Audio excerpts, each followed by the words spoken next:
Olá pessoal, tudo bom? Como é que vocês estão? Tudo bem? Opa! Seguinte, gente, com som ambiente e tudo. Eu já estava na metade da aula quando o celular tocou. Vou retomar com vocês. É o making off aqui, tá? Maravilhoso título, O Último Discurso, nosso 28º conto. 28º conto, faltam 2.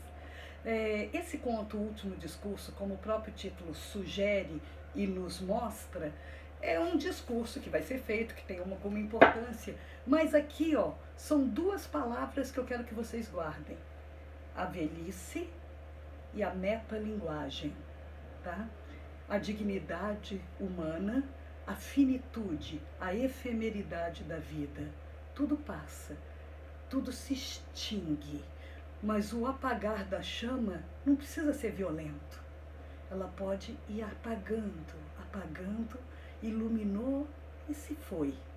Aqui nós temos um senhor chamado Paula Guedes, Dr. Paula Guedes. Paula deve ser sobrenome, primeiro nome não aparece. O Dr. Paula Guedes está em cima de uma cama, entrevado, sem vontade, depressivo, dependendo das pessoas, respirando um fio de ar, assim, se abrisse a janela já pegava uma pneumonia, e que poderia acabar numa tuberculose, por exemplo. Então era um homem, já estava no fim da vida, mas no fim da vida vegetando, não por falta de condição material. Ele tinha uma boa casa, ele devia ter uma boa aposentadoria, digamos assim, ele tinha recursos, ele tinha o amor de uma família, só que ele não tinha mais vontade de viver, digamos assim. Até que um dia ele escutou um fio de voz falando assim: vovô, a carta do instituto. Aí veio a chama, aí vieram as mosquinhas de ouro, veio todo. Eles não esqueceram de mim. Ah, sabia que não ia esquecer. Ele se levantou de pronto, como um atleta. Vovô, pelo amor de Deus. Não, eu preciso saber o que é. Leia, leia. Era um convite para ele fazer um discurso em homenagem aos 300 anos de José de Anchieta. Pare por aqui também. É a parte histórica. Quando a gente lê um texto, a gente tem que ter todo esse arcabouço. E aqui um arcabouço histórico. Quem é José de Anchieta? O que ele fez? Nasceu nas Ilhas Canárias, é um jesuíta, fundou São Paulo, fundou Rio. Se a gente tem colégio, se a gente tem escola, se a gente tem o mínimo de saber, por ele. Não adianta falar, a igreja foi ruim.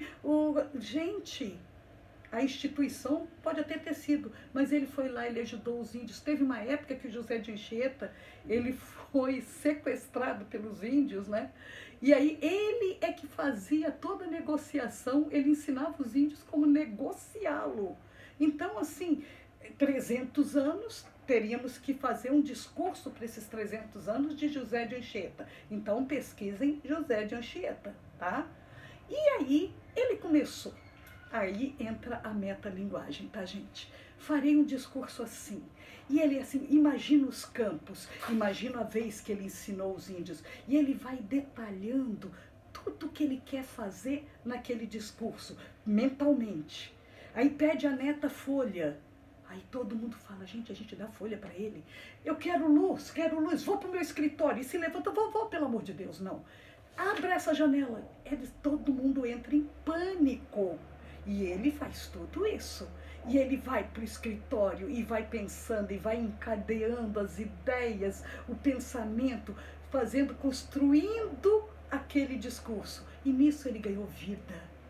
Nisso ele ganhou força, entusiasmo, a chama. Só que tudo isso aqui, o corpo não correspondia.